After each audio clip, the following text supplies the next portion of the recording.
Information coronavirus. Pour vous protéger et protéger les autres du coronavirus, adoptez ces gestes simples. Lavez-vous très régulièrement les mains ou utilisez une solution hydroalcoolique. Toussez ou éternuez dans votre coude. Utilisez des mouchoirs à usage unique puis jetez-les. Si vous êtes malade, restez chez vous et portez un masque chirurgical en présence d'autres personnes. Plus d'informations au 0800 130 000 ou sur gouvernement.fr. Ceci est un message du ministère chargé de la Santé et de Santé publique France. À la une de ce nouveau numéro de l'Instant Transport Express. Une première dans les transports en commun où on peut voyager gratuitement sans avoir besoin de payer un ticket. Ce qui s'est passé ce week-end, même au Luxembourg. Premier pays dans le monde qui adopte la gratuité dans tous les moyens de transport, que ce soit dans les trains, les tramways et les bus du pays.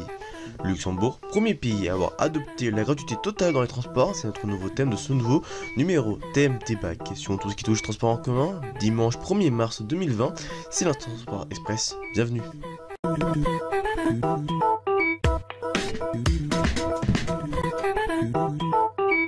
Bonjour à toutes et à tous, bienvenue dans l'Instant Transport Express sur Info TV. Ravi de vous retrouver pour une nouvelle émission sur les transports en commun. Et notre thème de ce nouveau numéro, c'est le Luxembourg, premier pays à avoir adopté la gratuité totale dans les transports.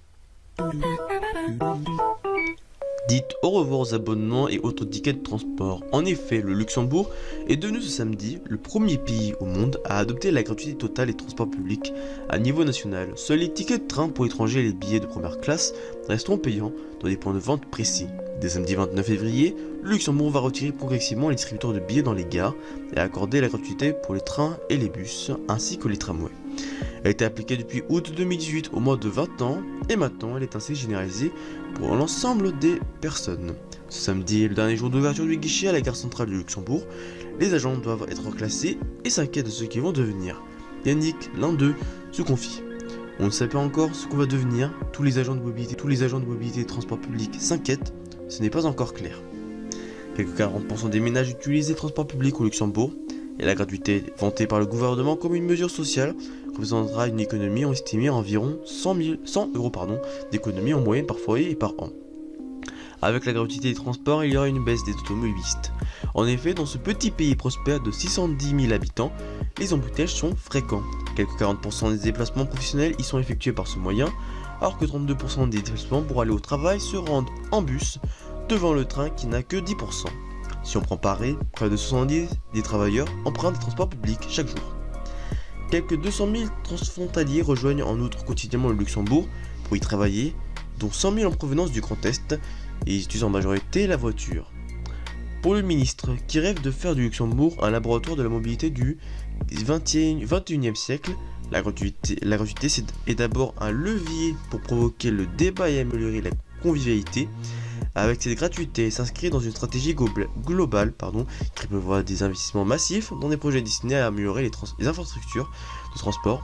Par exemple, 3,2 milliards d'euros sont prévus pour accroître les capacités du réseau ferroviaire jusqu'en 2027, après 2,8 milliards d'euros entre 2008 et 2019. Le gouvernement prévoit aussi le doublement du nombre de places dans les parkings relais, d'adapter les lignes de bus, de fournir des informations en temps réel aux voyageurs, le doublement du nombre de points de recharge pour les véhicules électriques, d'améliorer les pistes cyclables, d'étendre le réseau de tramway et d'utiliser une troisième voie sur les autoroutes dédiées au covoiturage.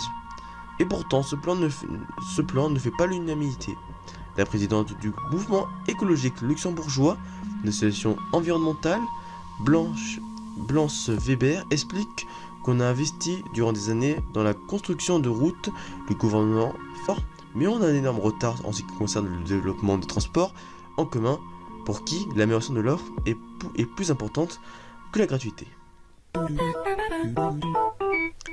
Voilà pour l'instant Transport Express, fin de ce numéro, mais l'info continue sur notre compte Twitter et Instagram d'Info France et Info TV.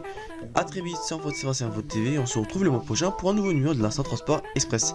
D'ici là, passez une très bonne journée et d'ici là, portez-vous bien. Ciao.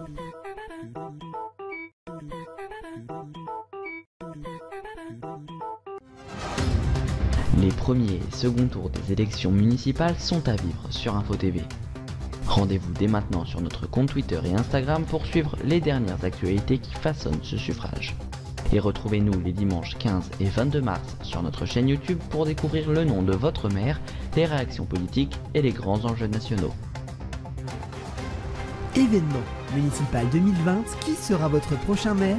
Les dimanches 15 et 22 mars sur Info TV.